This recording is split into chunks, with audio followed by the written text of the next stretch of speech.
Bem-vindos a todos e todas ao novo canal GIRD TV. O Gabinete de Imagem Integrado de Recursos Comunicacionais para o Terceiro Sector tem como finalidade apoiar e dinamizar iniciativas da população migrante, ajudando a divulgação e a promoção de imagem positiva do Terceiro Sector. Prestar serviços mix alternativo, low cost, às organizações sem fins lucrativos que funcionem no âmbito do Terceiro Sector, com o fim de gerar uma imagem positiva e de forma a captar e gerar interesse dos mídias intergeracionais e multicultural.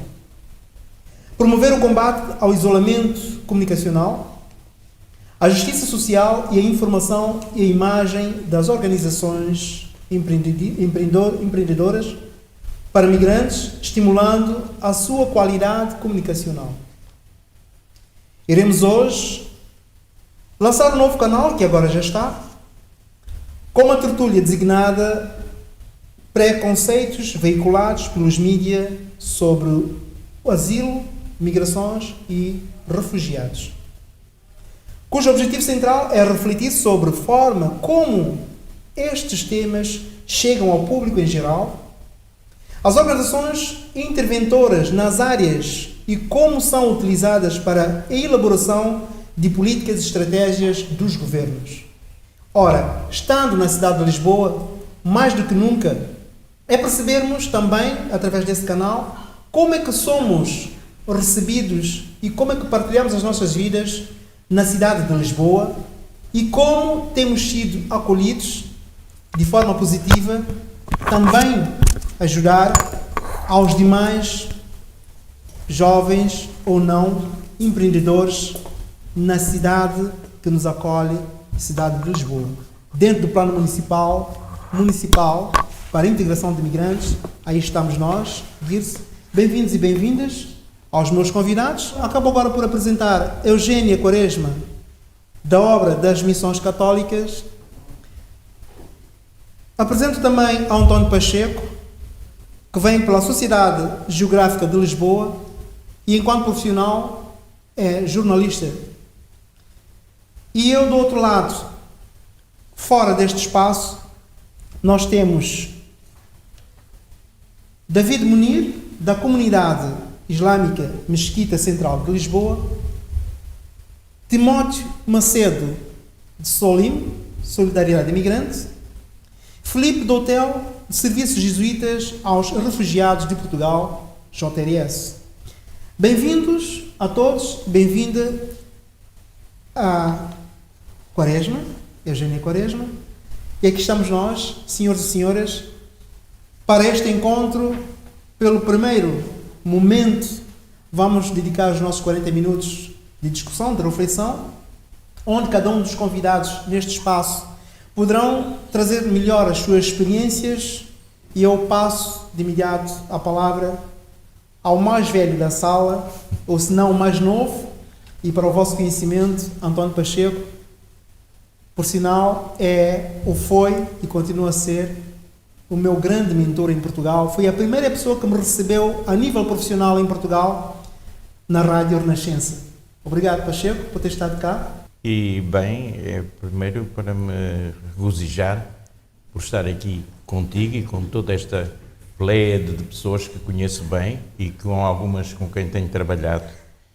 E, de facto, um dos primeiros interessantes exercícios que eu mando fazer e que prova a existência do preconceito no jornalista, quando se dirige a dar uma notícia, e é interessantíssimo, é pôr folhas de jornais e comentar um artigo e perguntar a seguir aos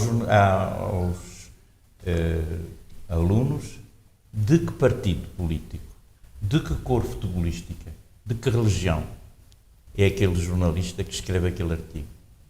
E é uma coisa interessante que há sempre um mas, um até, um talvez no artigo, que permite ao aluno perceber a origem e, portanto, o preconceito, eu quase diria, é quase uma coisa natural na pessoa ter um preconceito em relação às realidades novas, às experiências.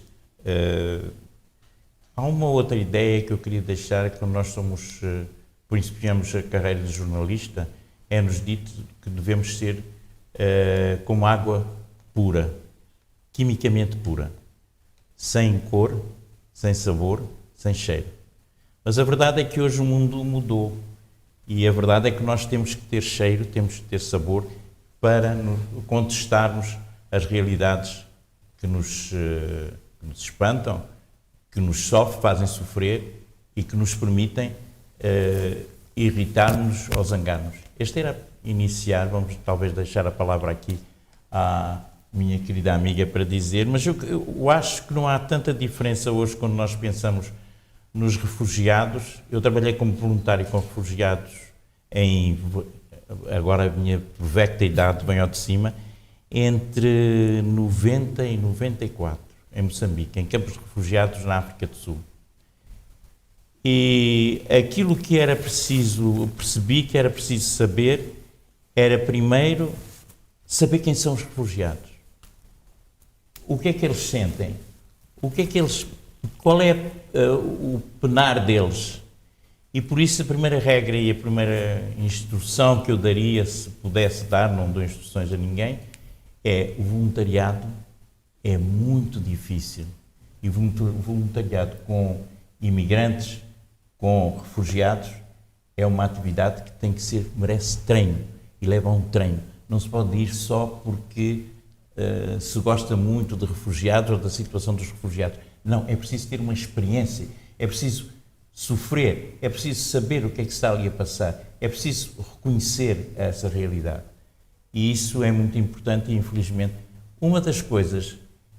A nossa função de jornalista não se afasta tanto da função, por exemplo, de cidadão e também de pessoa que debate e que aborda as questões dos imigrantes. Eu lembro-me, e é uma coisa que tenho sempre presente, é que eu, depois de haver um facto que eu acompanhei, uma guerra, uma luta, 10 anos depois, eu volto a esse lugar para saber como é que as coisas estão, como é que as coisas evoluíram e aprender de novo com a experiência das pessoas, ver se houve um crescimento, se pelo contrário ficou tudo na mesma. E depois conto-vos uma experiência que eu passei em Ressano Garcia, 10 anos depois de eu ter lá estado no campo de refugiados. Obrigado, Pacheco. Sabemos que o Pacheco é um vivenciado no campo dos refugiados, passou por alguns deles em matéria profissional para tentar perceber como é que vivem na verdade e como é que é este mundo entre refugiados que sai efetivamente por motivos muito próprios ou por razões de guerra. E depois vamos tentar também ao longo deste encontro percebermos o que é na verdade um refugiado, um exilado e um imigrante. São terminologias que de alguma forma poderá causar alguma dificuldade de percepção a nível da opinião pública. E hoje estamos cá precisamente para tentar contribuir com os nossos conhecimentos, razão porque dirijo-me a Eugénia Quaresma, da Obra das Missões Católicas. Eugénia, diretora da Obra Católica das Missões, das Migrações, digo eu, da Conferência Episcopal Portuguesa, nasceu em Portugal em 1975, mas a sua família é de origem são-tomense. Cresceu na Mora, na margem sul, e há vários anos que contacta de perto com a população migrante de Grande Lisboa. Foi a primeira mulher leiga a assumir a direção do Secretariado Nacional de Mobilidade Humana e da Obra Católica Portuguesa das Migrações. Eugénia, conte-nos. Obrigada, Celso. Antes de mais, obrigada pelo convite e parabéns por este novo canal. Quero cumprimentar os outros elementos do painel que nos acompanham à distância e com quem tive e tenho o prazer de trabalhar e de, às vezes, estar nestes painéis, o Sheikh David Munir, o Timóteo Macedo, o Presidente da Associação Migrante, Salim, e o Filipe Doutel, do JRS, e aqui, mais perto, o António Pacheco, com quem temos alguns projetos em andamento. É uma alegria estar aqui e cumprimentar todos aqueles que nos seguem lá em casa. e agradecer este interesse.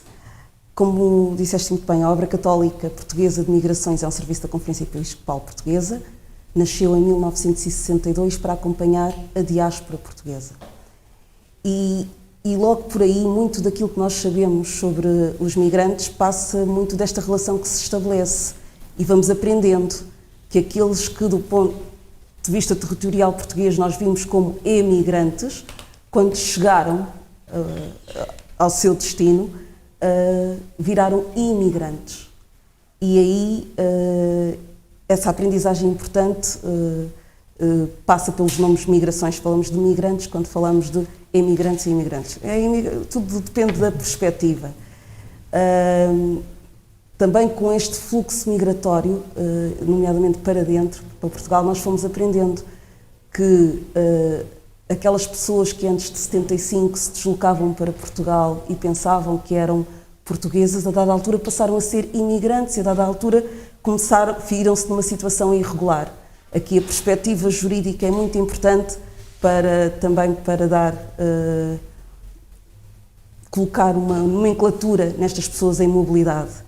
E de repente percebemos que os portugueses que estavam, nomeadamente no território africano, e vieram para Portugal à pressa, começaram a ser vistos como retornados e tiveram uma experiência também em que viveram vários preconceitos, não só através da comunicação social, mas através da população local também. E, portanto, estes diferentes nomes que as pessoas vão tendo, do ponto de vista da Igreja Católica, não deixam de ser pessoas em mobilidade. O estatuto jurídico é que lhes dá, ou a nomenclatura jurídica é que lhes dá um peso, e também as políticas que seguem essas nomenclaturas vão dar um ou outro peso. E, portanto, nós vamos aprendendo que temos entre nós, tivemos entre nós evacuados de guerra, e temos entre nós beneficiários de proteção internacional, e que esta coisa do estatuto de refugiado é muito difícil de atingir. Há uma série de grauzinhos que as pessoas vão atendendo. Aprendemos com o nosso trabalho também que é muito importante ter aqui a comunicação social como aliada para dar uma boa imagem da realidade. Ajudar a comunicação social, porque somos pessoas e todos nós, se não tivermos contacto, se não tivermos uma relação, temos os nossos preconceitos, o ouvimos dizer. Para ajudar a quebrar isto é preciso estabelecer realmente uma relação e contar com a comunicação social para transmitir e para ajudar a entender também os conceitos. E é esse entender que eu salto de imediato para falar com o Filipe, de Serviço Jesuíta aos Refugiados em Portugal, JRS. Filipe, mais do que ninguém, irá também dar o seu contributo para que alguns aspectos que juridicamente faz-nos algum ruído e tentar também que, de uma linguagem clara, possa ajudar aos profissionais da comunicação nos mídias poderem então trazer ao de cima a melhor forma de podermos então comunicar com essas terminologias e ajudar a opinião pública a refletir de melhor forma, não diria aceitar, mas sim partilhar esse momento, que afinal de contas, como diz aqui a Eugénia, somos efetivamente pessoas. E isto na pessoa de Filipe, na faculdade, é licenciado em Direito na Faculdade de Direito em Coimbra, em 2011, advogado desde outubro de 2015, exerceu a sua advocacia maioritariamente dedicada ao contencioso, designadamente matéria do direito e do exílio. Desde abril de 2018 integra o Serviço Jesuíta de Refugiados, onde assume a coordenação do Gabinete Advocacy, a par do apoio jurídico a migrantes e refugiados. Lecionou na pós-graduação da Universidade Autónoma em Direito das Migrações e no curso de Direitos dos Estrangeiros da Universidade Nova de Lisboa. Filipe, bem-vindo uma vez mais por esse espaço. Como uma pessoa experiente em matéria de advocacy, pelo tema que nos traz hoje ao encontro com as pessoas que estão em casa e não só, que nos acompanham também no seu espaço de mobilidade, que é o preconceito e o conceito que através dos mídias são veiculados perante essas três terminologias: asilado, migrante, refugiados. O que é que nos tem aqui a dizer por estas três expressões que são parte dos nossos do nosso dia a dia, Filipe? Portanto, esta é uma ideia que eu acho que é importante passar, é de que não se deve olhar para imigrantes e refugiados como uma massa só, não se deve simplificar tanto o discurso, porque depois é óbvio que vai haver um choque com a realidade. E isso aconteceu em Portugal, por exemplo, com a questão dos movimentos secundários. Foi um tema muito choque. Movimentos secundários é o nome técnico para o que acontece quando as pessoas que Portugal acolhe ao abrigo de um programa de acolhimento de educação, que vieram da Itália e da Grécia em 2015, e que deixam o país. Foi muito falado, houve uma grande desilusão reais, são portuguesa, depois uma desportiva. Metade das pessoas saiu, metade das pessoas deixou o país, sensivelmente metade. Não se deve olhar para imigrantes e refugiados. E este é um bom caso de estudo, porque nós, desde logo, demonstra que depende da perspectiva como olhamos para o copo, não é? Metade ficou. Nós gostamos de dizer que metade decidiu ficar em Portugal, quando na verdade quase ninguém tinha como destino Portugal. Depois, outra coisa que isto demonstra são também para outras falhas, além desta dicotomia, outras falhas que nós encontramos no discurso da comunicação social, que é também não se abordarem as causas dos movimentos, não se ficar-se muito numa abordagem superficial. Fala-se, por exemplo, disso que as pessoas fogem da guerra, fogem da tortura, fogem do conflito, e não há, não se entender, não é suficientemente explicado que contexto é esse, porque é que ele surgiu histórico-politicamente, não é? Porque é que esse conflito existe, porque é que na Síria, por exemplo, existe um conflito, e como é que era a Síria há uns anos atrás, e portanto, quer dizer, nem um refugiado, a vida do refugiado não começou em 2015, no caso mais conhecido dos refugiados sírios. Ele tinha uma vida anterior e que muitas vezes não é abordada nas notícias. Como é que era? Foi ele quando estudou, quando foi criança? Como é que era a cidade dele? Na verdade, a Síria era um país altamente pacífico e em que as religiões viviam. Agora, peço desculpas, Filipe, para partilharmos um pouco esta linha condutora, vamos buscar um pouco daquilo que é Lisboa hoje. Mais do que ninguém, temos o David Munir, que da comunidade islâmica Mesquita Central de Lisboa, recentemente teve um papel bastante importante com essa questão da pandemia Covid-19, que acabou por ser, no meu ponto de vista e no meu entender, um salvador de emergência na nossa cidade, onde a mesquita serviu ou continua a servir, não sei, depois vai-me tentar esclarecer, o espaço de acolhimento de alguns dos cidadãos vindos, migrantes, refugiados. Se calhar ele, ao longo da sua intervenção, irá explicar-nos isso melhor, porque há 30 anos que Sheikh David Munir é imã na Mesquita Central de Lisboa e a voz do Islão Portugal, que lidera espiritualmente os muçulmanos de Lisboa e orienta e gere a maior mesquita em Portugal. É bom percebermos isso. Nos seus tempos livres, Sheikh Munir tem a paixão por aviões. Vamos então perceber por que essa paixão, o que é que leva também a sentir-se assim tão apaixonado e que tempo tem para voar esses espaços e conseguir acolher os nossos concidadãos que de lá vêm. Está a sorrir, mas pode ser que será um sorriso de nervosismo. O que é que se passa? Ou não devia ter tocado no assunto?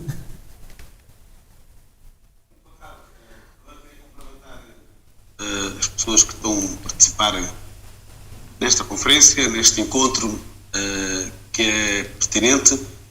Falámos sobre refugiados, falámos sobre os imigrantes, e o Filipe tocou em alguns assuntos, alguns pontos mesmo interessantes. Queria cumprimentar o António Pacheco, a doutora Eugénia e ao Sr. Timóteo, e assim, o moderador. Eu, infelizmente, não poderei ficar até ao fim, mas só vou partilhar convosco e respondendo às suas questões, vou partilhar consigo os problemas que às vezes nós temos, não com os imigrantes, mas mais com os refugiados. Há uns anos atrás, só para recordarmos, nós tivemos refugiados que eram da Bósnia e que o governo, não me lembro quem é que estava no poder, mas isto não interessa, o Estado foi buscar os refugiados e a comunidade islâmica toda apoiou, pediu, esteve com eles, mas não nos causaram tantos problemas como ultimamente os recém-refugiados têm nos causado. É claro que a maioria dos refugiados que vêm para o nosso país, maioria, não digo todos, uma boa parte, são muçulmanos, portanto professam o Islão, ou porque vieram dos países árabes, ou na Síria, Iraque e alguns países da África, e não falam português. Muitos deles têm muita dificuldade na integração, nem sequer preocupam-se na integração. Uma das coisas que nós falamos desde o início, por favor, a vossa integração é muito importante, conhecer a cultura portuguesa é muito importante, vocês não estão no paraíso, mas estão no lugar mais seguro que possa existir no mundo, e nós estamos aqui para vos apoiar.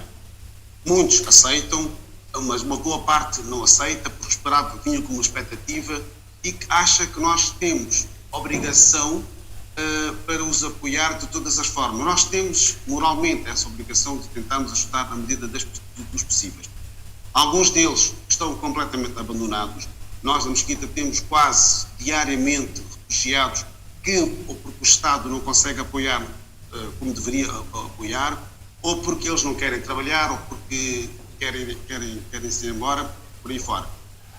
É claro que a Mesquita Central de Lisboa recebeu os doentes de Covid, podemos dizer assim, foram aqueles que estavam num hostel e porque o hostel estava contagiado, então, para tentar apoiar a DGS, a Câmara Municipal e algumas, nós temos um espaço enorme, e eles é que tomaram conta. Eles, estou a dizer, como os bombeiros, o Ministério de Saúde, a Câmara Municipal, porque nós não temos essa competência de ver quem está infectado, quem não está infectado e como acompanhá-los. Nós simplesmente cedemos o espaço e, com todo o respeito, eles fizeram e estão a fazer o trabalho. O que é que eu vou sublinhar, que é isso que eu queria dizer? Entre eles, veio um grupo que esteve nas outras instalações, nos quartéis e provavelmente na base militar, e quando eles vieram para Lisboa, eram dos mais agressivos, eram dos mais arrogantes, eram, não sei, portanto, fizeram tudo por tudo para não entrarem na Mesquita. Insultaram os agentes de polícia, insultaram os bombeiros, e eu fui ter com eles. Eu disse, por favor, vamos nos acalmar, a Mesquita tem um espaço para vocês ficarem. Eles simplesmente reagiram tão negativamente.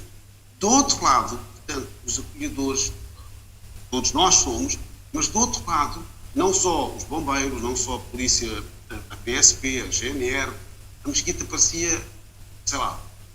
Porquê? Porque eles causaram danos, mas graves, percebe? Eu depois, mais tarde, falei com um deles quando foi possível. Eu disse, vocês estão a dar uma imagem péssima. Esta imagem não é a imagem que nós queremos transmitir às pessoas, ponto número 1. E ponto número 2, queiramos ou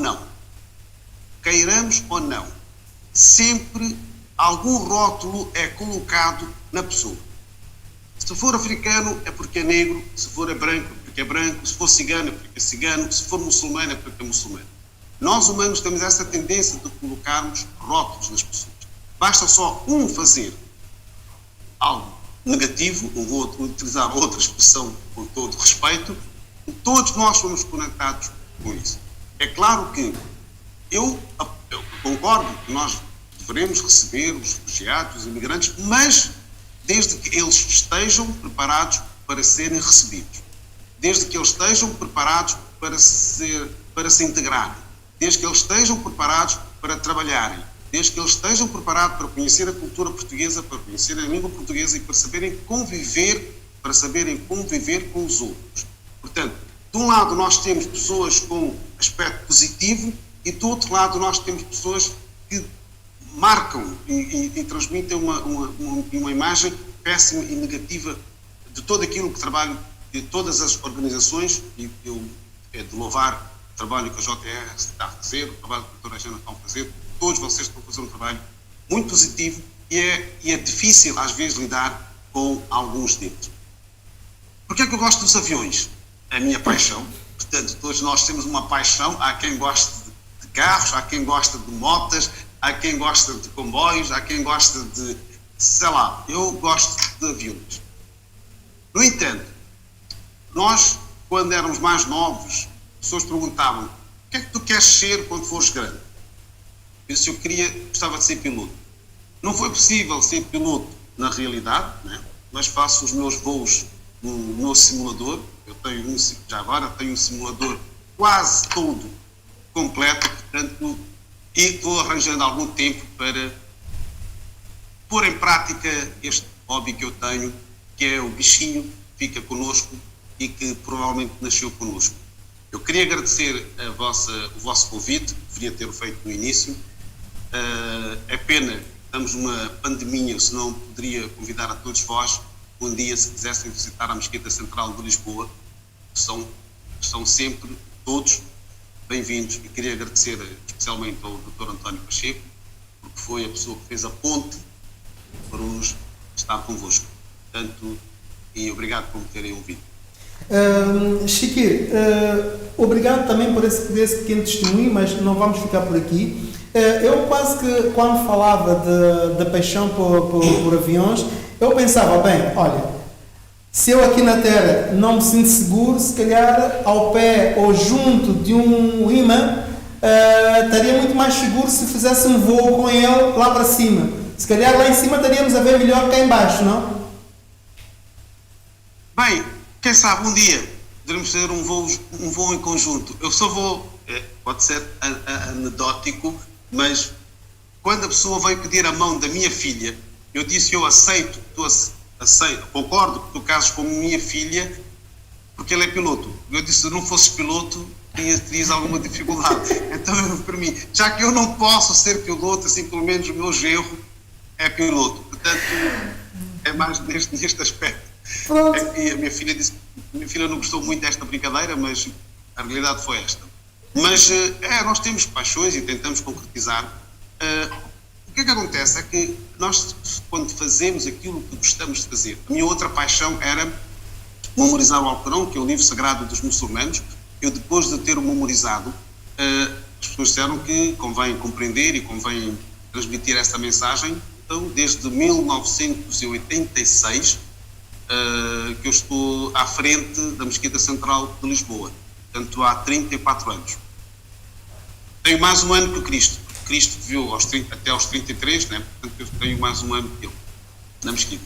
Então, tendo-me feito assim esse convite muito simpático, que eu agradeço, passo também a um veterano, a mais um veterano, que é o Timóteo Macedo. O Timóteo é fundador e presidente da Associação de Solidariedade Imigrante, a Associação de Defesa dos Direitos dos Imigrantes, ou SOLIM, que assim mais conhecido. É integrante do Conselho para as Migrações, tutelado pelo Alto Comissário para as Migrações e membro do Bloco de Esquerda, tendo-se dedicado de longa data à defesa dos direitos humanos, e o Timóteo tem sido um defensor assíduo daquilo que é acolhimento de imigrantes na cidade de Lisboa. Timóteo, a sua experiência, a sua vida a nível de convivência foi por gosto, paixão ou por uma necessidade? Então, qualquer uma dessas hipóteses, por favor, gostaria então que partilhasse connosco o seu sentimento por essa área,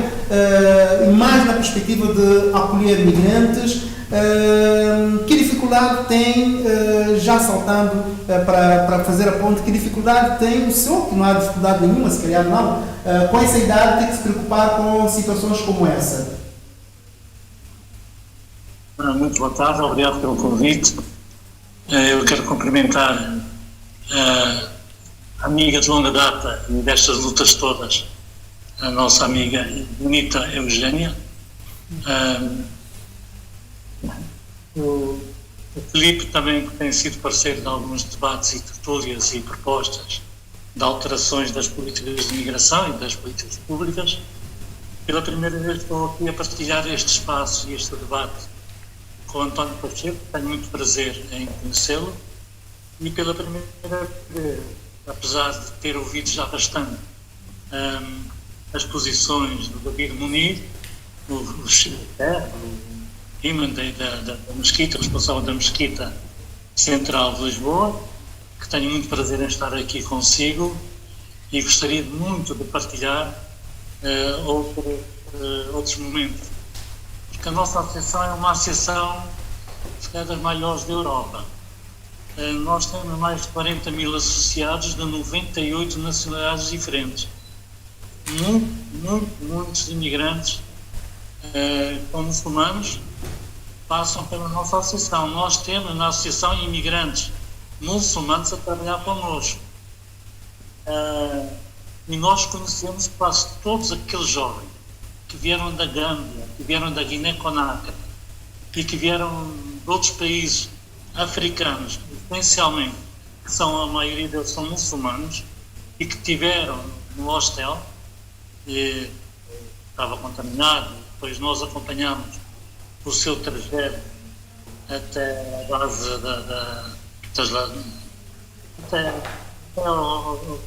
até o serviço militar ali, não me estou a lembrar do nome, que eles tiveram de estar confinados.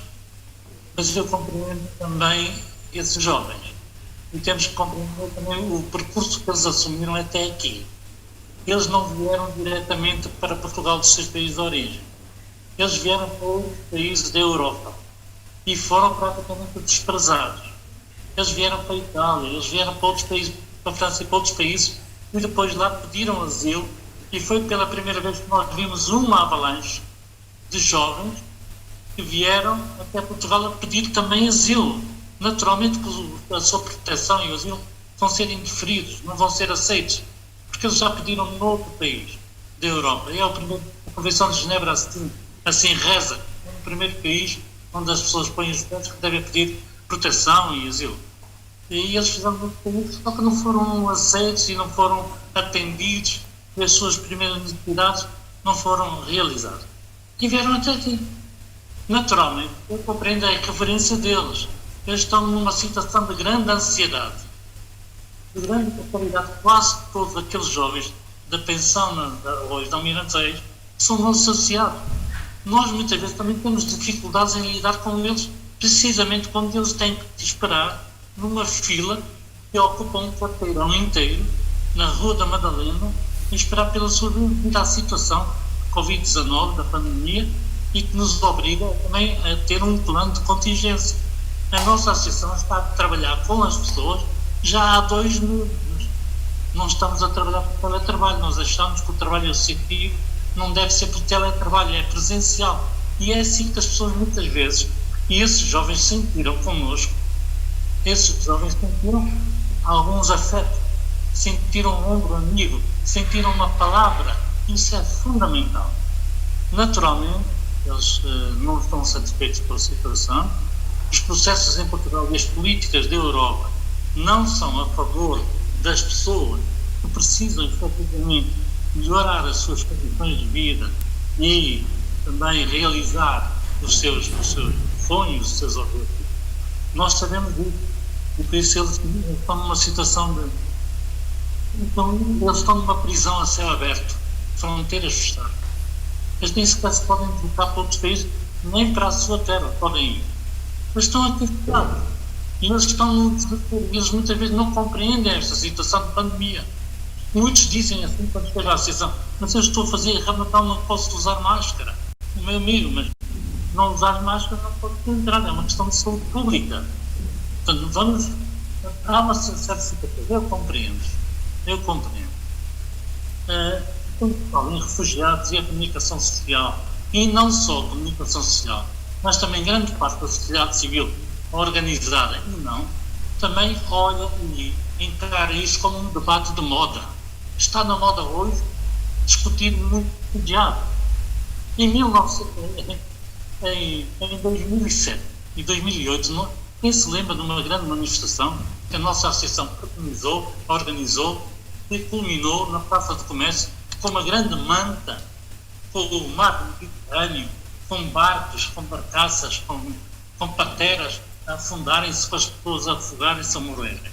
Há tanto tempo que a gente vem denunciando este império, né, do Mediterrâneo, que milhares e milhares de pessoas morrem, longe, e muito longe dos números oficiais que nos permitem, e na altura a comunicação social não estava para aí virada.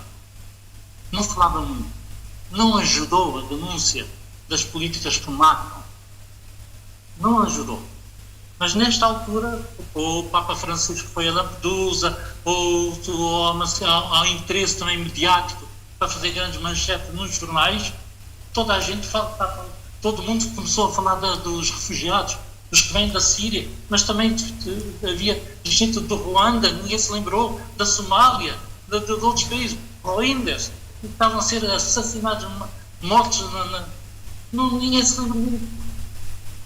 Agora, passaram-se e começou-se a falar muito de refugiados. Não deve ser um discurso, mas para nós, refugiados, imigrantes são pessoas, têm nomes. São pessoas e devem ser tratadas com a mesma dignidade. Sempre defendemos isso. E estamos envolvidos nesta luta. Isso é fundamental, que nós olhamos para as pessoas de igual forma. Não é porque os outros são económicos e os outros vêm do país de fugir da guerra. Não. É porque, efetivamente, vieram da Síria, que eles muitas vezes são encarados desta forma pelos mass media. Porque se viessem do Ruanda ou de outro país da África, ou de outros países das Arábias, do outro lado, naturalmente, os mass media não falavam tanto, nem lhes interessavam muito. Isto deixa-nos muito a desejar e cria-nos aqui uma situação muitas vezes complicada. Muito complicado. E nós vimos também que há um olhar sobre estas situações de imigração e de refugiados paternalista. Os coitadinhos que não sabem nada, temos que os proteger. As pessoas não querem isso, as pessoas querem direitos, querem dignidade. Para além, naturalmente, das necessidades imediatas, que muitas vezes é uma sopa, ou é um afeto, ou é uma roupa que os tira de frio. Muitas vezes, para além disso, as pessoas precisam de outros direitos, de outros afetos. E é para isso que nós estamos aqui.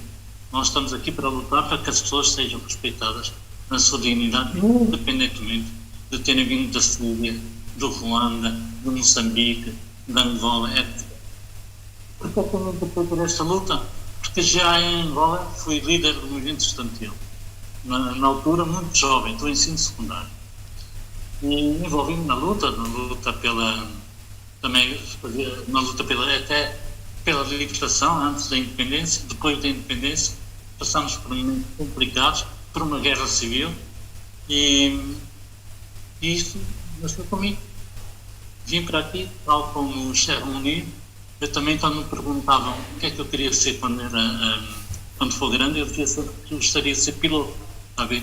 Há desejos e sonhos que são semelhantes, naturalmente eu vim de Moçambique, eu vim de Angola, mas nasceu comigo muito. Quando cheguei aqui comecei a trabalhar em fábricas e comecei a ser, e as pessoas amavam-me, e comecei a participar nas comissões de trabalhadores, nos sindicatos, envolvi-me em todas as lutas, e agora nos movimentos sociais da Europa, a nível mundial, a nível europeu.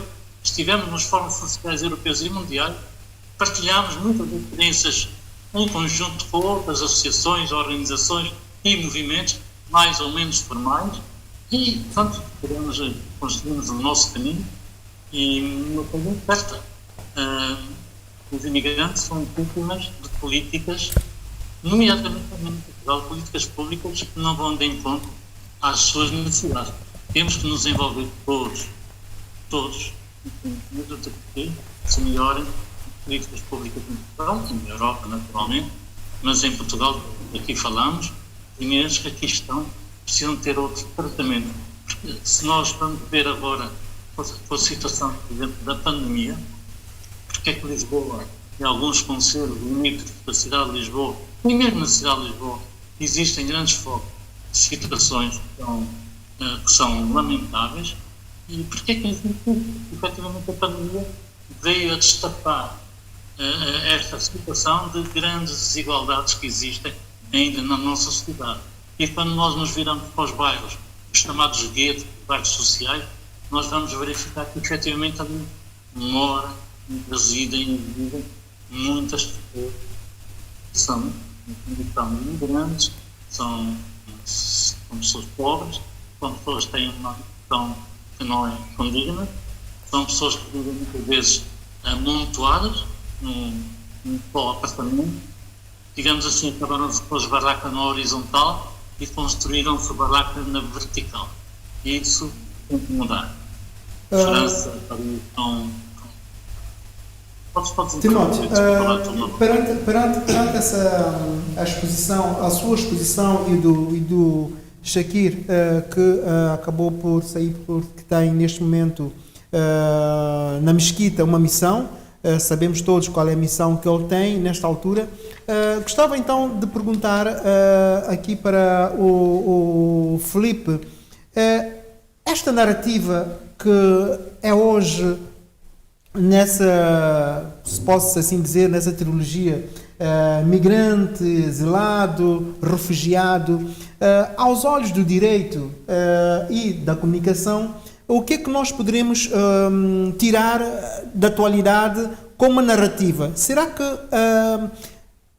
que o tempo vai nos ditar outros modos de operar? Será que vamos ter nós que adaptarmos, ou as pessoas que vêm dos seus países de origem para o espaço de acolhimento é que terão que se virar com isto? O que é que o tempo vai nos dizer? O que é que se sente? O que é que se pode dizer com base em toda essa narrativa que foi espelhada por Timóteo e também por Shakir, e aqui juridicamente em confronto com o papel dos mídias nisto, com a sua experiência, o que é que nos pode transmitir, Filipe? Estás a falar comigo? Sim. É para mim? Sim, Filipe. Filipe? Para mim, não é? Sim. Não sei se... Eu lamento decepcionar, porque eu não consigo saber o futuro. Não sei se o Timóteo estava a querer falar sobre, mas não, a pergunta é pertinente. De facto, bem, em primeiro lugar, falando do presente, de facto, a propósito deste contexto da chamada crise de refugiados, mas que nós neste âmbito dizemos que acima de tudo foi uma crise de solidariedade, ocorrida em 2015, com a chegada de mais pessoas ao Mediterrâneo, se calhar tornou-se muito difícil a certa altura já distinguir melhor o que é que era exatamente requerente de asilo, refugiado ou imigrante, não é? Já agora, dizendo juridicamente, refugiado,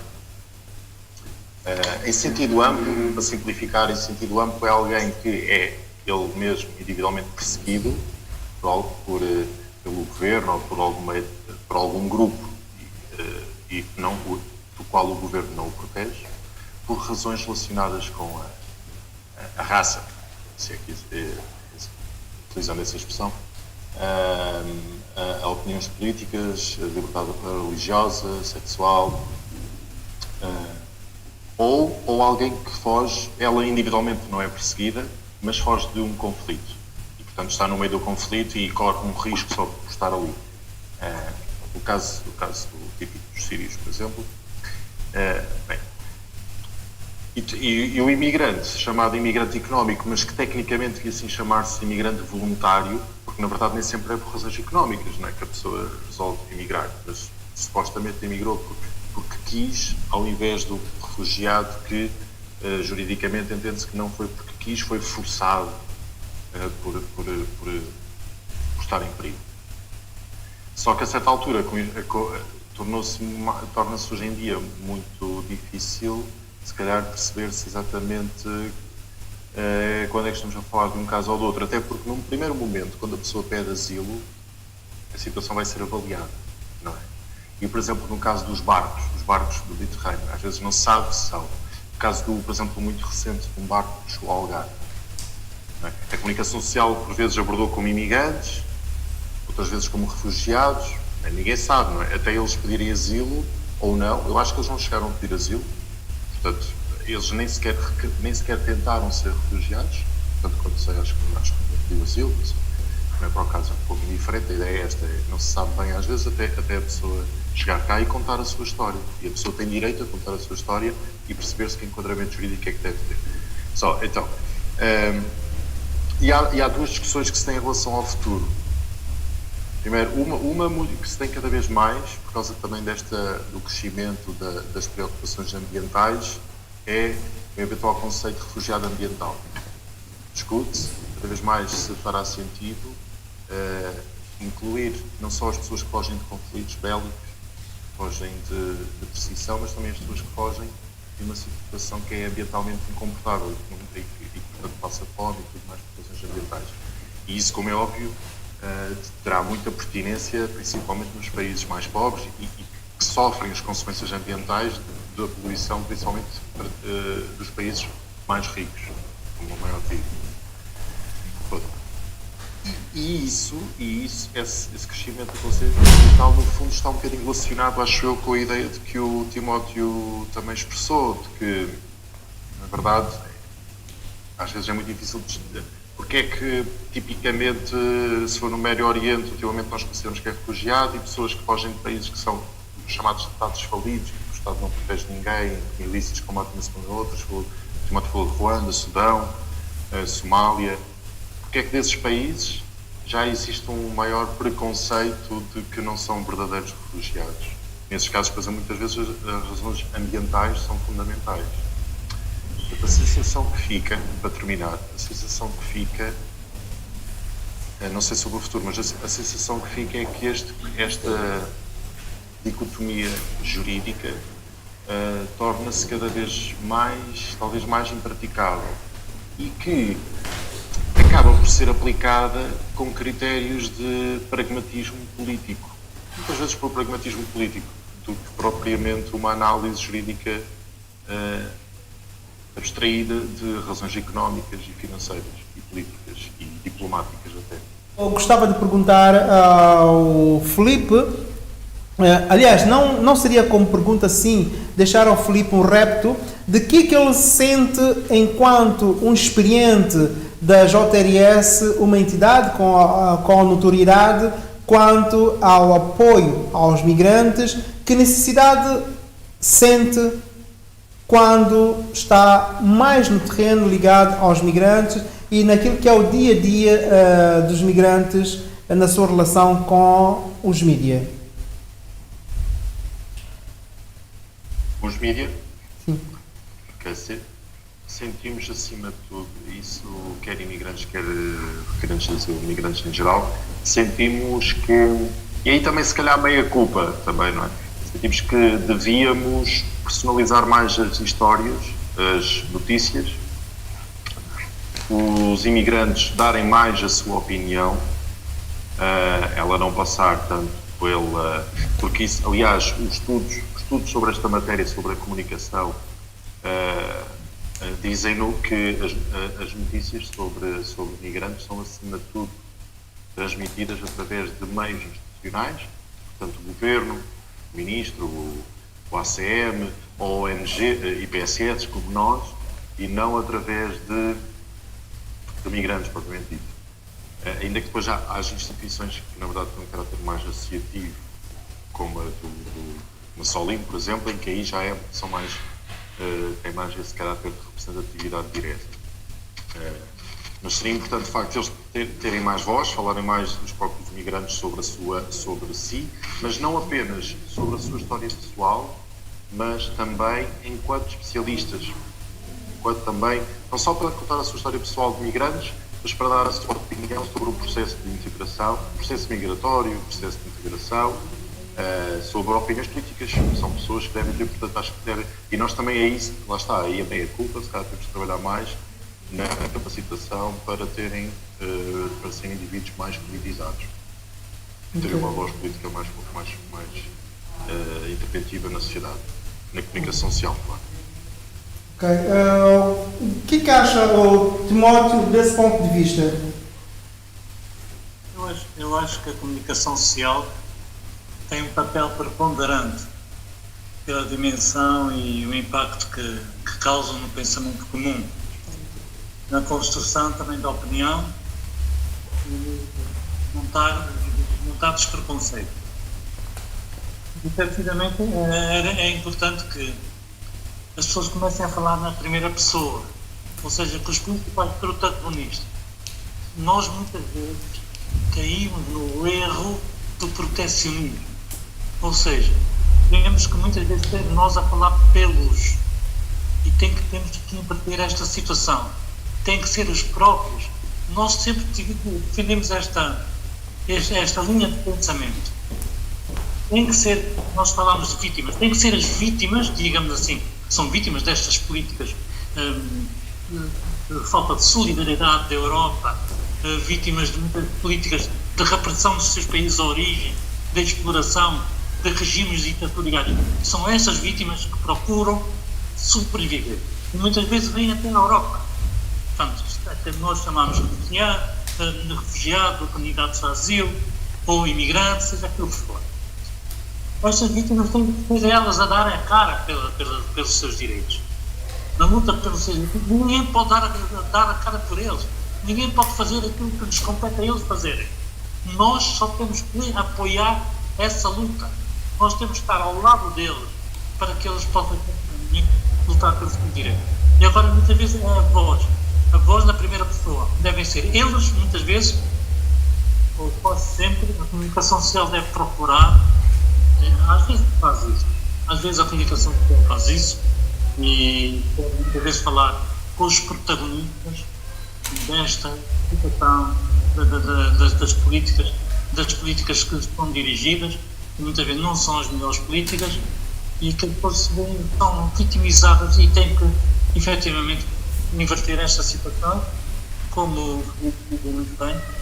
É preciso também criar aqui agendas políticas, é preciso que as associações, movimentos sociais, as instituições, muitas vezes eu olho para a Eugénia e vejo quantas vezes a obra católica para as migrações se envolveu e bem, se envolveu na luta pelos direitos dos imigrantes, posicionando-se ao lado das suas ambições, dos seus desejos, colocando-se muitas vezes ao lado das suas angústias, colocando o seu ombro amigo ao lado das pessoas. É importante esta posição, é importante continuar lá.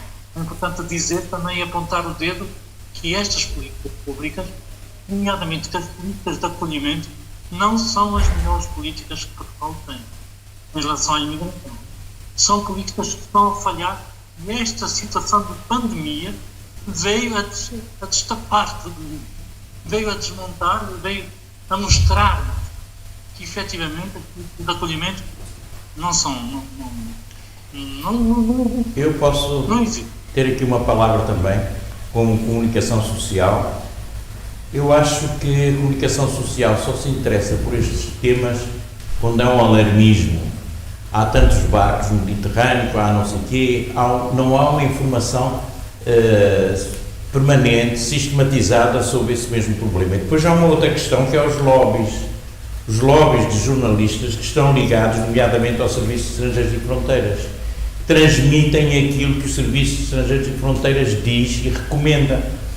Por exemplo, eu tenho acompanhado vários casos de refugiados e de pessoas à procura de asilo e noto que quando vou até a um jornalista, colega meu, ele já teve uma informação que foi veiculada de forma negativa pelos Serviços Estrangeiros e Fronteiras. Porque os Serviços Estrangeiros e Fronteiras e também os jornalistas que estão nesse campo é uma estrutura burocratizada, é uma estrutura cheia de corrupção e é uma estrutura onde, de facto, eles são os primeiros a criarem redes de influência e de informação. Ou seja, quando um jornalista chega com uma informação, essa informação é rejeitada porque o editor ou porque já recebeu uma outra informação que vem dos Serviços Estrangeiros e Fronteiras e que é no sentido oposto. Isso é uma realidade.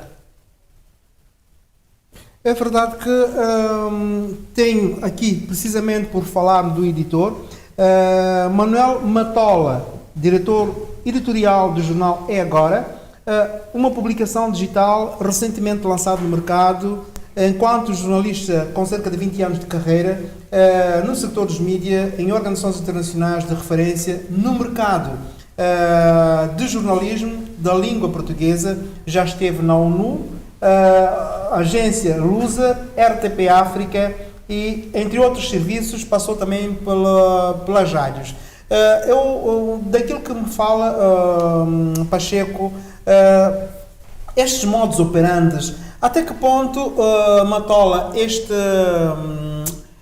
como editor, até que ponto estas influências, se é que se pode considerar de influências, é positiva ou negativa para um meio de comunicação? Olá, boa tarde.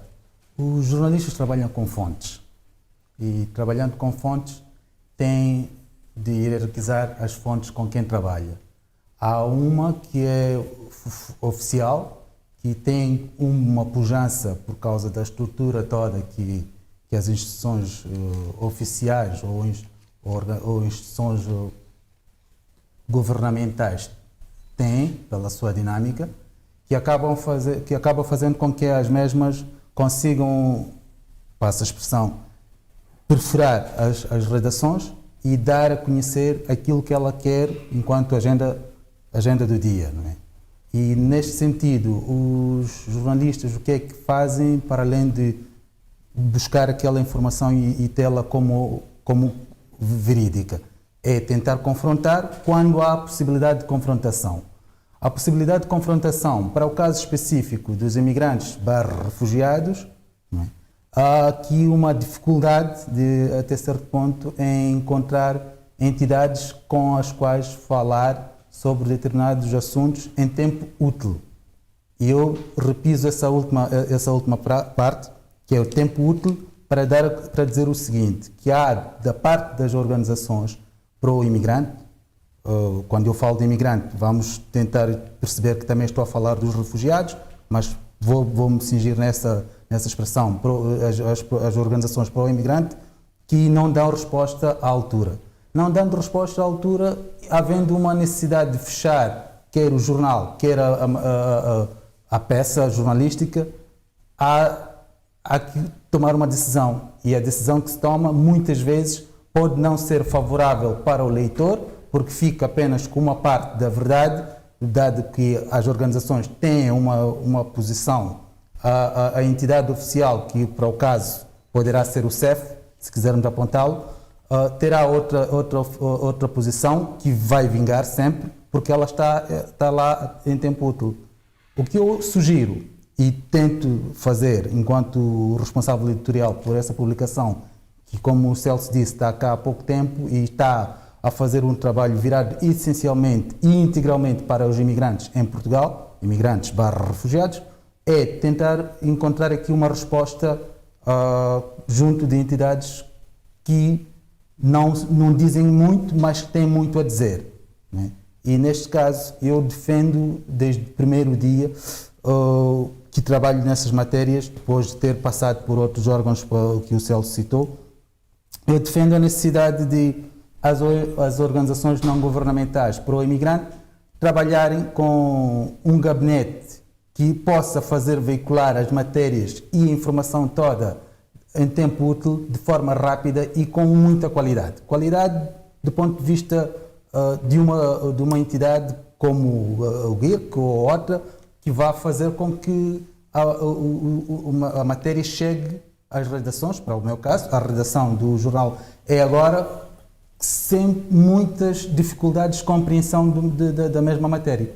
A partir dali já temos uma outra base para podermos trabalhar e conseguirmos responder até certo ponto a estas preocupações que quer o Timóteo, quer o Filipe assinalaram. E por aí eu acho que é possível nós trabalharmos integralmente com matérias que sejam mais equilibradas, matérias que sejam mais úteis para o leitor, ou ouvintes, ou com quem quer que seja, dependendo dos órgãos, do tipo de órgão de comunicação, mas é necessário haver aqui, para começar, uma consciência de parte a parte. Da parte dos jornalistas, há a responsabilidade de fazer o cruzamento de fontes. A parte das ONG, haver a responsabilidade e a consciência também de saber dar a conhecer aquilo que é o seu posicionamento em tempo útil e dar uma posição também, ou uma versão também que seja real ou realista. Porque da outra parte sempre existe, a parte oficial.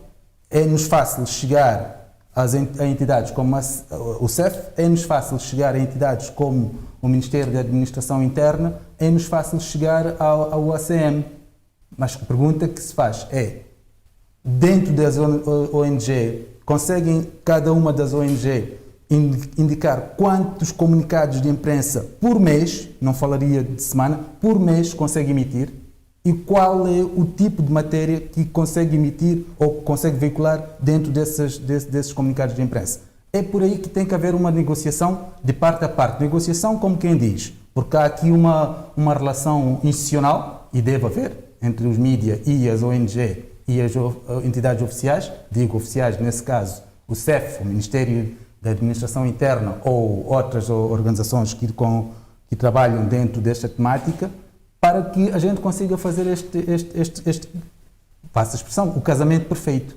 Né? Caso contrário, continuaremos a olharmos uns aos outros como se uns estivessem a fazer mal aos outros e os outros estivessem a fazer menos para uns. E eu acho que é por aí que temos de trabalhar. Enquanto jornalista de longa carreira, professor também, assim, eu considero o mestre. Nessas intervenções do mercado, exigência do mercado, palavras do editor que sente na pele essa necessidade, deixa aqui algumas sugestões. O que é que contrapõe? Não contraponho nada, estou perfeitamente de acordo e absolutamente certas as declarações que fez aqui o Matola. Porque, de facto, deve haver também essa figura do jornalista que é um bocado especializado na questão das migrações, que sabe bater à porta do outro lado, que não vai só, que é o funcionário quase, o jornalista que é quase funcionário do CEF ou que é quase funcionário disto. Tem que haver o jornalista capaz de saber, ter alguma informação, ter uma lista de gente, de organizações onde possa buscar outro tipo de informação complementar. Porque o jornal em si e o editor em si só se interessa notícia alarmista, há um arrastão de barcos, há um não sei o que vem por aí fora, há Jesus aí vem a eles, há uns árabes que violaram não sei quem, não sei onde. Tudo isso é que interessa ao editor e à notícia, infelizmente, mas não é isso que faz a verdade. E nós, como jornalistas, devemos andar à procura não do alarmismo, mas da notícia da verdade. E isto, eu julgo que os contributos, foi tanto do Matola como do jovem dos serviços permita-me chamar-lhe jovem, porque é um sabedor, tanto Timóteo como dos serviços dos serviços religiosos. Eu sei que vocês, no fundo, têm esta ideia, que não estamos, os jornalistas, não estamos a fazer o que devíamos fazer em muitos casos. Mas não estamos a fazer porque não nos chamam para fazer a notícia, a informação. Eu sei que ainda vai havendo um serviço como o da Eugénia, que lá vai de vez em quando destapando umas coisas e revelando alguns factos importantes. Mas, por exemplo, se eu vou, e já fui várias vezes, ao Serviço de Estrangeiros e Fronteiras, não por situações minhas, há uma fila enorme de pessoas à entrada. E o acesso é reservado, por exemplo, para os advogados. Advogados que compram determinado tipo de coisas dos desgraçados, dos imigrantes, para regularizar as situações. E depois há uma outra fila de não sei quem, e há outra fila. Há lobbies que estão montados à porta das organizações estatais.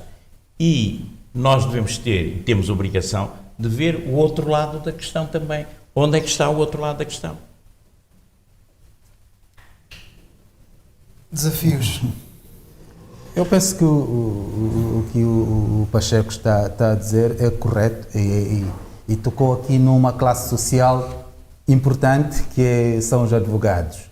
Se nós repararmos para aquilo que são as dinâmicas da imigração nos últimos 10 anos, não precisamos estender esse período de tempo, 10 anos, iremos reparar, como todos nós sabemos, que há aqui uma comunidade imigrante que é maioritária, que é a brasileira, e está com um perfil diferente do de há 10 anos, sendo que nos últimos 5 ou mais tempo está com membros que têm uma qualidade do ponto de vista de formação, têm qualidade do ponto de vista de pujança ou colocação no mercado e o tal, neste grupo, dentre os 151 mil imigrantes, estão lá os advogados. Advogados esses que o Pacheco assinalou. São pessoas que acabam, até certo ponto, por substituir a comunicação das organizações para o imigrante. Porquê? Porque elas trabalham com os imigrantes. Trabalham numa vertente de legalização dos imigrantes e, acima de tudo, acabam fazendo um trabalho que é, por um lado, o propósito do jornal É Agora, por outro lado, é o propósito das ONG que não emitem comunicados, não dizem, não falam, não aparecem, que é o de consciencializar para o direito de legalização desses imigrantes. Havendo aqui um grupo de advogados que têm redes sociais, usam de forma integral, têm as suas páginas, têm os seus, incluindo o WhatsApp, têm as suas páginas oficiais, enquanto escritores de advogado, e têm outros mecanismos para fazer chegar aos demais aquilo que eles querem passar, acabam substituindo as ONG e acabam passando uma comunicação totalmente diferente da comunicação que era suposto ser passada pelas tais ONG. Então, este grupo social, os advogados, está a fazer um trabalho que, por um lado, acaba fazendo com que os jornalistas que trabalham nessa temática da imigração pensem neles como uma fonte credível, uma fonte oficial até certo ponto, porque elas têm conhecimento da realidade e, tendo conhecimento da realidade, acaba fazendo com que os jornalistas optem por estar em contacto permanente com eles. A pergunta é, o que é que estão a fazer as ONG? Como é que elas estão a pensar dinamizar as instituições ao ponto de torná-las mais, passa a expressão, fazer com que elas existam, né? Elas têm de existir.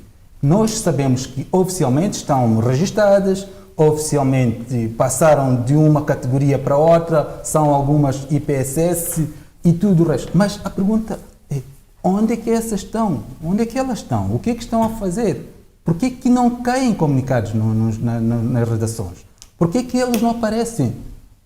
Toda esta dinâmica que nós estamos a assistir agora com a Covid, temos imigrantes que estão a passar por situações complicadas.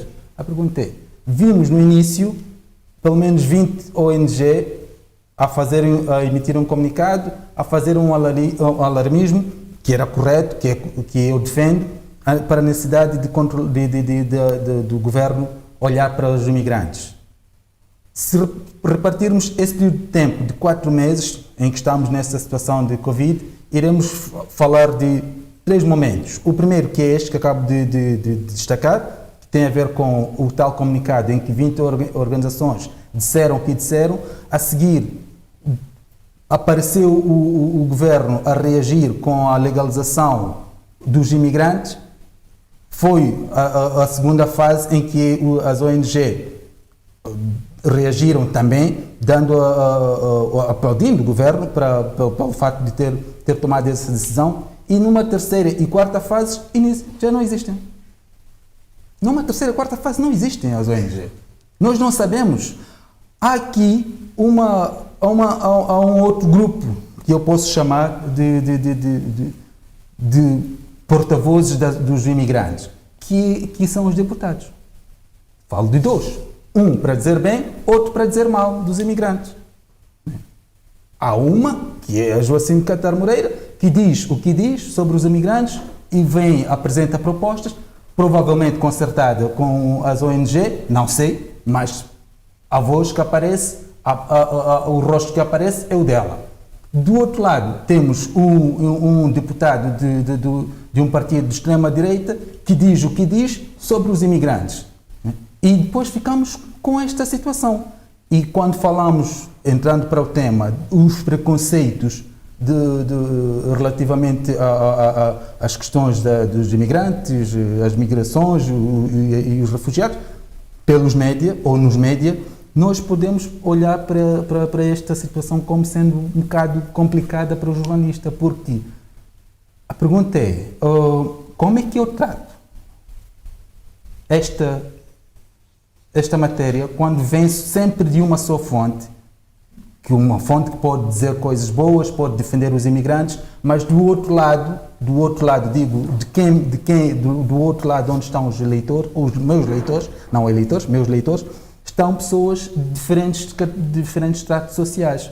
Diferentes tratos sociais que gostam de um deputado, gostam menos do outro, ou vice-versa, e nós temos aqui que veicular a matéria desta deputada, ou então temos que veicular a matéria do deputado. Depois começamos a questionarmos como é que passamos uma informação sem ferir a suscetibilidade do outro, ou como é que passamos a informação do outro sem ferir a suscetibilidade dos demais, né? E ficamos por aqui, eu fico por aqui já, mas a questão que eu quero levantar aqui é a necessidade de olharmos para fontes que apareçam, que nos digam, que nos mandem informações para depois nós sabermos veicular, sob pena de ficarmos só com essa dualidade. Um deputado, o outro deputado, que fica um grupo, os advogados, outro grupo, e depois temos as fontes oficiais, que são aquelas que eu estava há pouco a referir. Eu gostaria de dizer que as associações, apesar da Obra Católica não ser uma associação, mas as associações e as ONGs, elas continuam a trabalhar. Uma das formas de colmatar realmente esta falta do gabinete de comunicação, que é uma necessidade e nem todas as instituições têm esses meios, foi juntarem-se em plataformas e fazerem comunicados conjuntos. Aí surge o trabalho em rede para dar força àquilo que se faz no terreno. Outra coisa que era importante referir, e depois temos, de facto, algumas organizações que já têm esse gabinete de imprensa e que vão produzindo alguns comunicados.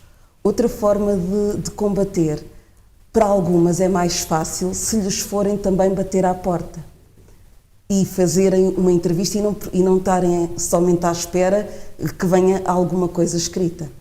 E depois também temos aquelas que escrevem, mas depois não agarram. As pessoas não agarram naquilo que elas produzem. Uma das aprendizagens que a Obra Católica fez juntamente com as suas instituições é que realmente é preciso esta formação para esta linguagem mediática também, que nem sempre estamos preparados para ela, e para os tempos mediáticos, que também não estamos preparados para ele. Portanto, temos um outro ritmo. Portanto, há aqui um exercício de conciliação que é preciso aprendermos a fazer e a gerir. Eu vejo na comunicação social atual e com as redes sociais isto é gritante, é tudo muito rápido, não é? E às vezes o trabalho que realizamos não conseguimos responder com a mesma rapidez. Não é? O que não quer dizer que não estejamos a trabalhar e que não estejamos no terreno e que não estejamos a fazer um esforço para colmatar esta dificuldade. Mas é uma necessidade dos tempos de hoje realmente apostar na comunicação e são mais ouvidos e mais eficazes aquelas instituições que conseguem passar esta mensagem. No início, o Filipe falava da importância das narrativas, das histórias de vida. E, de facto, nós temos aprendido que esta é uma forma de dar voz aos migrantes. Durante algum tempo, a Obra Católica dizia que era a voz dos sem voz. Mas, a partir do momento em que as associações foram crescendo, foram aprendendo a ter voz. E que bom que é quando surgem meios que dão essa visibilidade, seja pelo jornal, seja agora pelo canal muito específico. E eu acompanho também aquilo que as comunidades católicas de língua portuguesa fazem lá fora e elas estão nos meios de comunicação social. O desafio é como é que podemos dar visibilidade àquilo que está a ser feito. Este é o grande desafio que levo e que tenho em mãos, é dar visibilidade ao trabalho que é feito com as comunidades migrantes, sejam de língua portuguesa ou não sejam. Outra coisa também,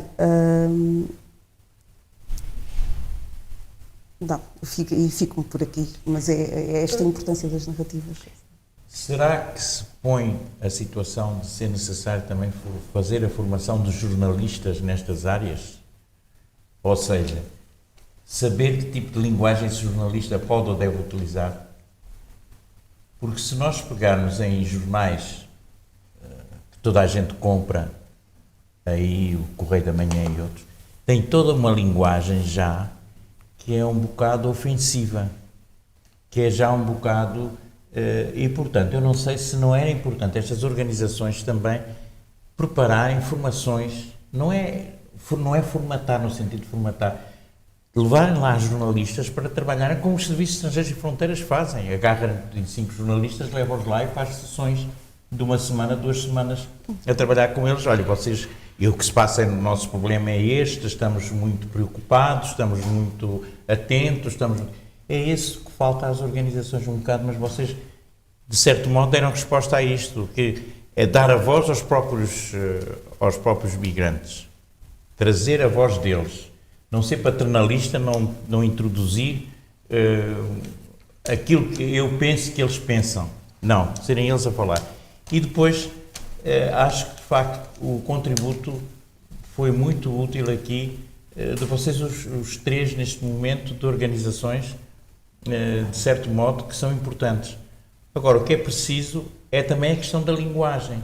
Há um certo tipo de esforço que tem que ser feito. Não sei se pelas organizações, não sei se nas escolas de ensino de jornalismo, que há certas palavras que não devem ser utilizadas. E na rua, outro dia, aconteceu-me isto. Uma senhora velhota tinha sido assaltada, tinha sido roubada e estava ali a chorar-se. E quando eu me aproximei, aproximaram-se também duas matronas cabo-verdianas fortes, grandes e tal, e perguntaram: a senhora está a chorar porquê? E ela teve dificuldade em lhe dizer uma coisa muito simples: aquele homem ali que atacou é aquele preto que vai ali. Porque ela achou que aquelas duas mulheres iriam atacá-la a ela e não a coisa. Quer dizer, há uma série de nuances de linguagem que as pessoas têm que aprender cada vez mais para poderem debater este tipo de problemas. Repare que eu falei há bocado daquela questão de dois árabes numa terra relativamente pequena, onde assaltaram ou fizeram, não sei o quê, relacionado com uma boate, um nightclub, foram um nightclub. E depois a população total e a imprensa disse coisas horríveis daqueles dois jovens, que eram filhos do embaixador do Irão, mas nunca se ouviu propriamente a versão deles, nunca se ouviu a versão, só se ouviu a população a dizer que estão aqui, vêm de carros chiquíssimos e ricos e não sei o quê, e só querem ir para as nightclubs, etc. Foi essa a ideia que se transmitiu. A imprensa transmite estas ideias e é aí também que as organizações podem fazer algum trabalho, penso eu. Timóteo, segundo o Matola do jornal E Agora, por onde é que andam as organizações? Nós tivemos um alto comissário que abafou as iniciativas do movimento associativo imigrante. Nós temos políticas dirigidas à sociedade civil, nomeadamente a esta democracia participativa, à cidadania, que são políticas que querem uma sociedade civil assistida, ponto final, e não interventiva, e não participativa, que não tenha uma voz ativa, que não consiga efetivamente criar agendas, criar transformação. Isto é o que existe neste país. É uma sociedade civil assistida, ponto final. E há mecanismos que se usam, muitas vezes ao não dar condições para que as associações de imigrantes e outras, naturalmente, possam ter um mínimo de condições de dignidade, de funcionamento com dignidade, elas não têm. É preciso mantê-las sempre numa situação de grande fragilidade para estarem sempre dependentes e subservientes do poder que está instituído. Esta é a realidade nua e crua. Os jornalistas têm que procurar isto. Não podem ficar também acomodados, sentados à espera que as coisas lhes cheguem. É preciso ir ao terreno à procura. Vocês ouviram falar das últimas manifestações pela primeira vez de imigrantes em frente ao Parlamento. Vocês ouviram falar das grandes marchas, nomeadamente a Associação de Cidadãos Imigrantes foi a grande protagonista na organização destas ações. Muitos temos intervindo na comunicação social, mas muitas vezes não têm sido transmitidas por alguma comunicação social, salvo raras exceções, há sempre exceções, não são transmitidos muitas vezes os anseios deste movimento de protesto, deste movimento também de construção, de propostas. E se houve, nos últimos tempos, algumas propostas de alteração às próprias políticas de imigração, à própria lei de imigração, foi por influência deste movimento que se insurgiu, que se levantou. Quantas propostas, e nós já fizemos, o movimento associativo tem reunido e tem feito algumas propostas que dirigiu à Secretária de Estado, à nova Secretária de Estado, ainda bem que veio, à nova Secretária de Estado para a Integração e Imigração. Fizemos uma série de cartas de recomendações para que efetivamente se altere este quadro que está construído e que mostra que nós estamos num bom caminho. É preciso de arrepiar caminho e dar dignidade às associações. As associações hoje estão muitas vezes marginalizadas e excluídas da participação. Isto é fundamental que se diga. E muitas vezes estão agarradas aos projetos e aos dinheiros, porque se elas contestarem, se elas falarem, se elas protestarem, naturalmente muitas vezes eles têm receio de perderem esses apoios para terem um mínimo para funcionarem e levarem a cabo as suas tarefas. Isto é muito importante que se diga. Vocês sabem que as associações feministas, e é bom que as pessoas saibam isso, que disseminem essa informação. As associações feministas têm, através do orçamento de Estado, e não é do projeto. Depois terão outros projetos, naturalmente, mas através do orçamento de Estado, tem um fundo, digamos assim, tem uma verba de 50 mil euros, algumas delas, outras nem tanto, mas para funcionarem regularmente ao longo do ano, para pagarem a renda, para pagarem isto, para pagarem alguns técnicos, funcionários que possam ter na associação, os consumíveis, os papéis, as impressoras, a internet, a luz, a água, por aí fora. E há muitas associações, estamos a falar agora de associações de imigrantes, que nem sequer espaço certo têm para funcionar. E nós achamos que é um dever do Estado, nomeadamente através da autarquia, dar essas condições às associações, aos coletivos, aos moradores, a tudo isso. É preciso que esta sociedade civil, que é participativa, que esta democracia participativa, tenha condições de funcionamento e não tem. Isto está consagrado na Constituição da República Portuguesa. Haja alguém e hajam jornalistas que peguem isto.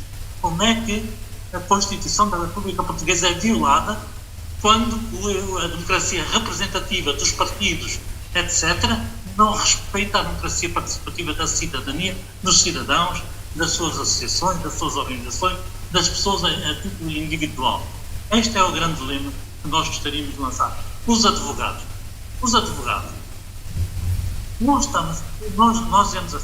Nós temos um papel fundamental, que é a capacitação dos próprios imigrantes para resolver os seus problemas administrativos, para irem às finanças, para irem à segurança social, para fazerem reclamações.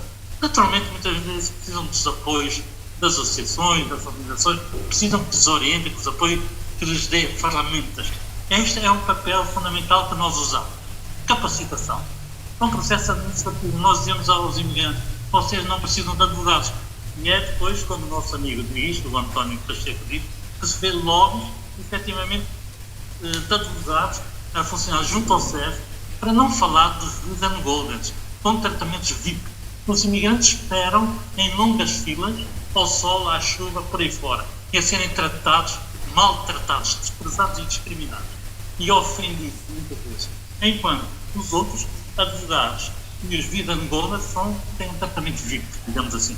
Têm guichês próprios, entram à frente dos outros, levam 50 processos, etc. Isto os advogados não podem. A classe dos advogados nunca foi representativa da luta dos imigrantes. É totalmente diferente. Não vamos por aí. A classe dos advogados muitas vezes organiza-se e aproveita-se da situação de grande fragilidade para tirar dividendos pessoais, com raras exceções. Mas há muita gente que entra neste campo e nós combatemos isso. Já denunciamos estas situações e vamos continuar a fazer, sem nenhum receio. Fomos chamados 2 vezes à ordem dos advogados e fomos lá, respondemos e as pessoas ficaram todas resolvidas. Agora, não permitimos também que haja um advogado, muitas vezes à porta do chefe, a angariar clientes, como se as pessoas precisassem de advogado para pedir uma certidão de contagem de tempo, ou para entregar uma manifestação de interesse, ou para fazer qualquer coisa. Muitas vezes não precisam. E há comunidades muito mais fragilizadas pelo fator língua. O fator língua muitas vezes, é limitativo no acesso aos direitos e ao conhecimento e à informação. E há comunidades que estão, eu digo mesmo, que estão exploradas por advogados sem escrúpulos. Exploradas. Há chineses que vêm à associação que dizem assim, nós temos voluntários chineses que recebem ali, eu paguei 500 euros para me fazer uma manifestação de interesse. O que é isto? Nós ficamos muitas vezes indignados com a postura de alguns advogados sem escrúpulos. Não serão todos, naturalmente, mas alguns advogados sem escrúpulos fazem isto. E depois, muitos desses têm privilégios quando vão às instituições, nomeadamente ao CEP, e não só. É por aqui que nós temos, eles não representam os imigrantes, não podem falar em nome deles, são as associações, algumas estão fragilizadas pelas situações que foram empurradas por estas políticas e de grande responsabilidade do ACM, que veio a tirar o terreno ao movimento associativo imigrante, ao fazerem atividades que deveriam ser das associações de imigrantes. Muitos fundos, estamos a falar de dinheiro, que vieram dos fundos europeus, que vinham dirigidos, que poderiam ser aplicados e junto às associações de imigrantes para desenvolver as suas atividades normais e que lhes competem, onde mais nenhuma instituição nem o Estado consegue fazer. Esses fundos foram ganhos ou foram usados muitas vezes pelo ACM para desenvolverem atividades que competia ao momento de fazê-lo. E é assim, temos que reverter isso. O próprio ACM, a sua existência enquanto ACM está a ser questionada, há um inquérito, há conversas, que já tivemos também com o Secretário de Estado para a Imigração. Portanto, não há aqui uma duplicação, muitas vezes, de competências e de missões. Temos a Secretaria de Estado, é ela que deve ser responsável pelas políticas de acolhimento e não o nosso comissário. Este Instituto Público do Alto Comissário deve mudar de nome e deve ter outras competências, nomeadamente na área da formação. Portanto, fico por aqui. Digo ao Timóteo que, uma vez existindo alguns pontos levantados pelos nossos intervenientes, no caso da Eugénia, que aponta, interroga se estamos ou não preparados para os novos tempos da velocidade. Por outro lado, o editor convidado que questiona o papel mais ativo das organizações e subentende-se associações de imigrantes, porque é nesse contexto, e por outro temos o JRS que também, tendo aqui se falado dos advogados ou alguns influencers junto à porta dos serviços, de alguns serviços, se é que alguma vez o JRS tivesse deparado com situações como essas, o que e como, o que é que se pode fazer, como é que isto é contornado, se é que alguma vez isso já vos aconteceu, se tem alguma coisa, alguns factos que de alguma forma tivessem reparado e de que forma podemos então contornar essas situações. E também diz-me a Eugénia, quando interviu, que é importante haver organizações que, sobretudo com o novo canal, que não é novo, é a culpa do Covid-19 que nos leva hoje a agir dessa forma, estrategicamente, para chegar às outras vozes e fazer com que as outras vozes tenham um espaço, que é a tal voz que o Timóteo referiu num dos momentos. Então temos aqui vários aspectos. E o António Pacheco que aponta a questão dos procedimentos que passa pela formação, passa também por capacitação. Então temos aqui um conjunto de elementos que foram aqui levantados, que não é hoje que se vai concluir este espaço de diálogo, de conversa, de partilha, mas de alguma forma nós gostávamos de sair daqui neste encontro com alguma elucidação de concreto em relação aos conceitos e preconceitos, passando por todos esses caminhos que aqui foram levantados e, de alguma forma, fazer despertar cada um de nós, enquanto cidadãos, enquanto também portadores de missão de bem servir aos nossos concidadãos. Está tudo isto em aberto. Pontos para onde pegar? Eu sou advogado, como tu disseste.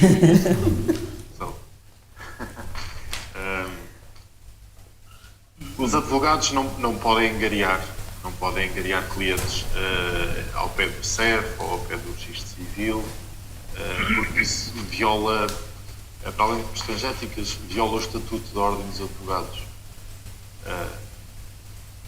Portanto, diga-se de passagem que fazem, também penso que isso também acontece. Eu não conheço isso diretamente porque eu não estou à porta dos serviços precisamente, mas acho que isso também acontece em outros serviços que não no CEF, infelizmente, esse tipo de angariação. Havia até a história anedótica dos advogados que estavam juntos a uma rotunda, a um cruzamento onde sabiam que havia sempre acidentes de automóveis. Pronto, agora, a angariação é legal e quando isso acontece deve ser denunciado à Ordem dos Advogados, como se calhar fez o Timóteo, não sei, isso deve ser denunciado à Ordem dos Advogados. Nós, se o soubermos, faremos o mesmo.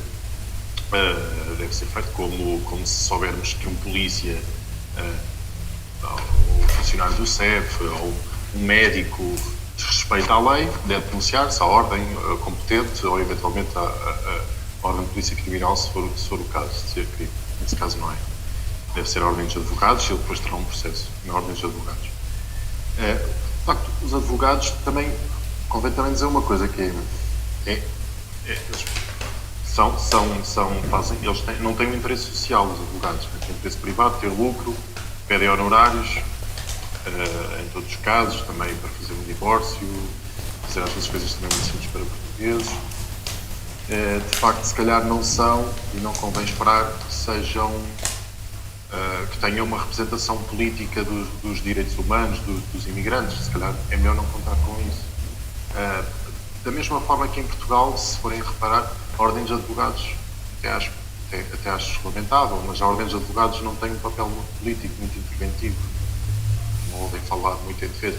O Marinho Pinto tinha, dependia do perfil dele, né? O Marinho Pinto tinha num estilo que nós, advogados, não gostávamos, mas de facto intervinha mais. A Ordem dos Advogados interveio, por exemplo, no caso do lamentável, aparentemente, homicídio no aeroporto de Lisboa, de forma super suave. Foi um comunicado, uma coisa paupérrima. Fiquei envergonhado pela minha ordem, por exemplo, num caso desses, ter falado como falou, está tudo dito. Quando é assim, num caso desses. A Ordem, infelizmente, é um sindicato. A Ordem praticamente só fala para defender os interesses dos advogados.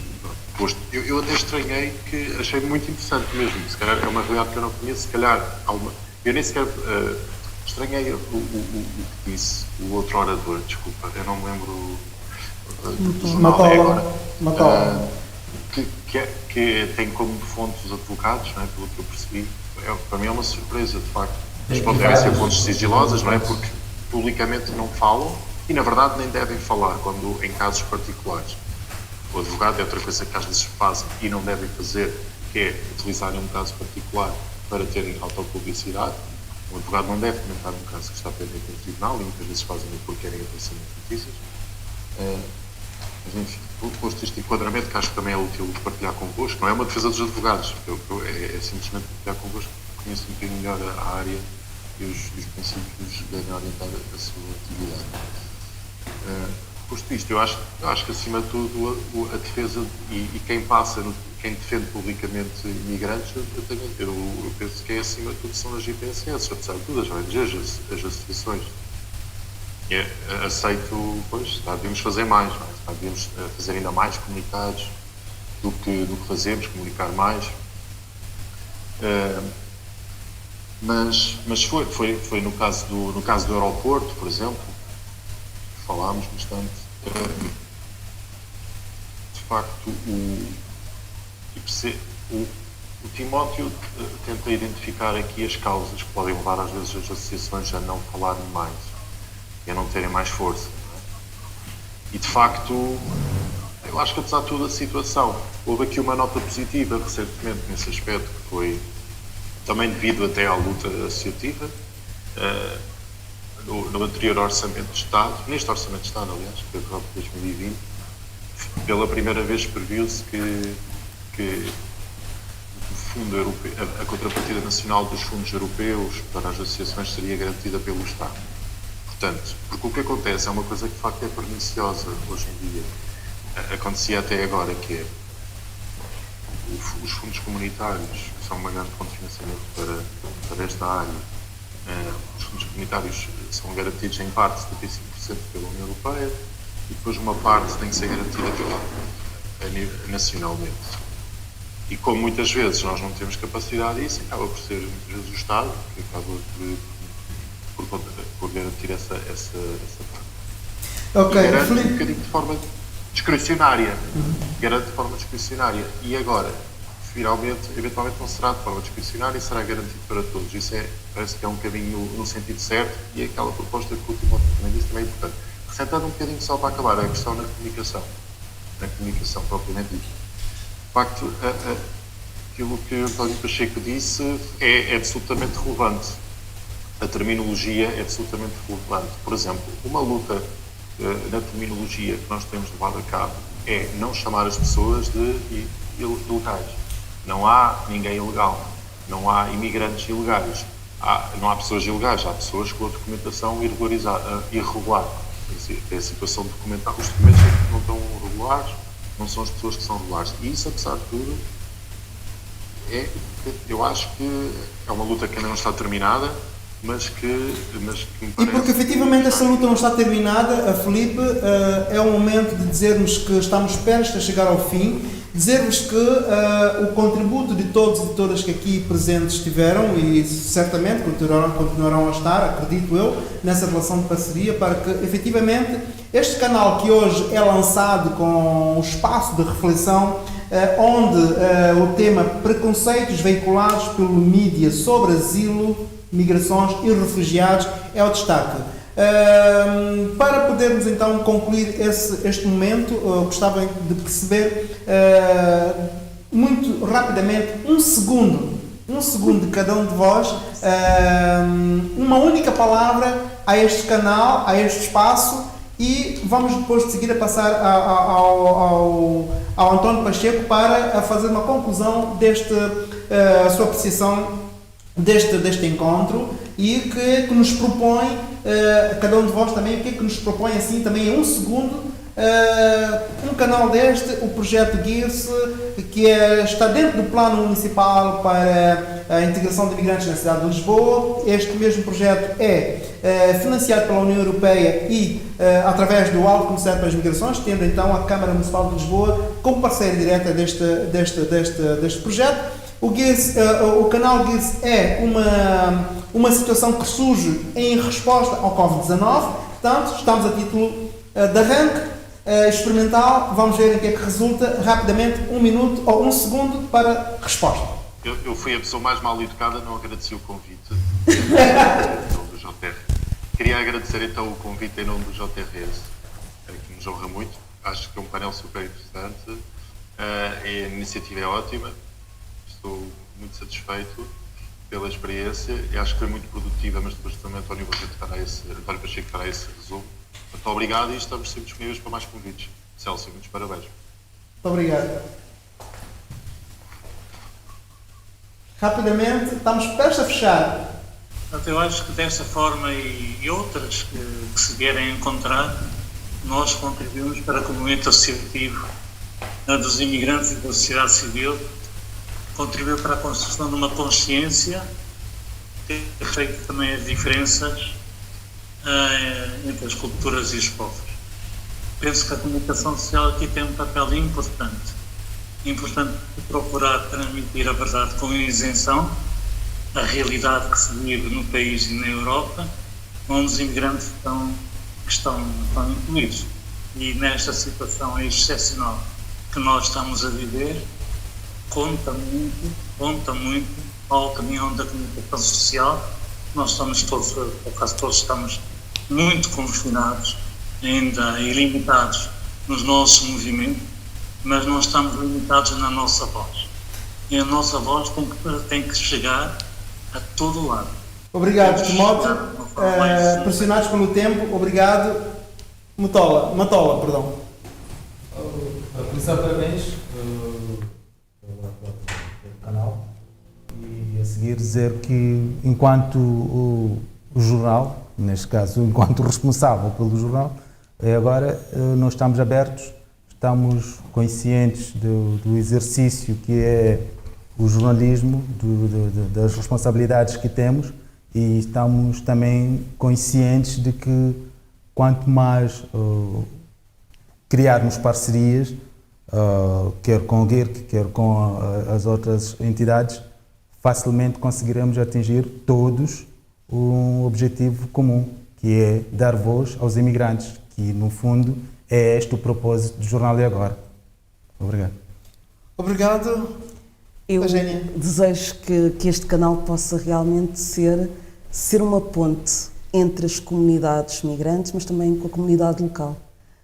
Só assim cumprirá verdadeiramente este propósito de cidadania plena, reconhecer a cidadania dos migrantes, não é? Não só, que não fique uma coisa só fechada entre as comunidades migrantes, mas que se abra também para a comunidade local e possamos crescer juntos, que contribua para que possamos crescer juntos enquanto país. Se efetivamente a obra missionária das migrações for parceira, estamos abertos. Se não, somos parceiros. Pronto. Obrigado.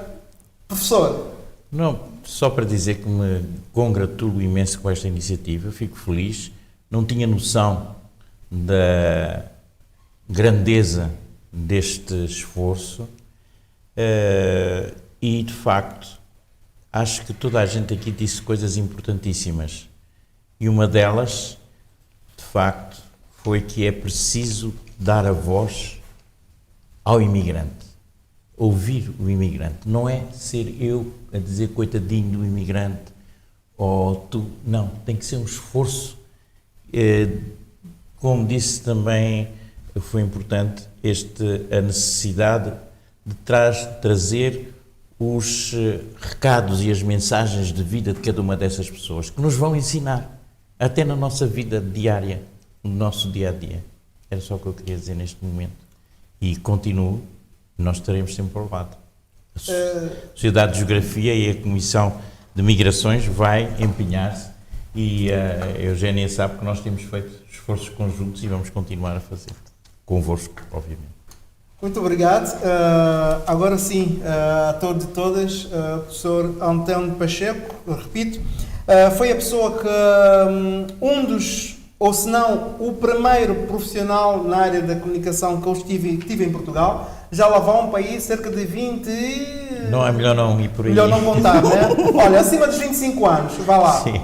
Até onde o vosso número conseguir alcançar. Pronto, esta é a pessoa que me faz hoje estar cá, em Portugal, e hoje também poder partilhar com cada um de vós, em vossas casas, nos nossos locais de trabalho, nesta área de comunicação que é, de alguma forma, aqui foi apontada como um alvo necessário a desenvolver. E lá do fundo agradecer a Maria João que nos bastidores assegurou todas as pontas deste serviço, de Guirce, terceiro, Rodrigo do outro lado que a segurar as câmaras todas, ele aqui a correr que nem uma barata tonta nos canais, fazer com que o sinal chegue bem às nossas casas, aos nossos espaços. Mona Lisa Tavares que teve em fotografias, também nos bastidores, e do outro lado da sala que aqui vocês não veem, claro, não vão ver, hoje não, mas numa próxima oportunidade vão ver, a Maria do Rosário, que está a assegurar a comunicação ou a interação com aquelas pessoas que têm comunicado connosco e têm feito fazer levar de melhor forma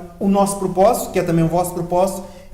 Muito obrigado. Eu, Celso, em nome de todo o projeto Gabinete de Imagem Integrado e de Recursos Comunicacionais para o Terceiro Setor, com finalidade única, estamos juntos e protejam-se.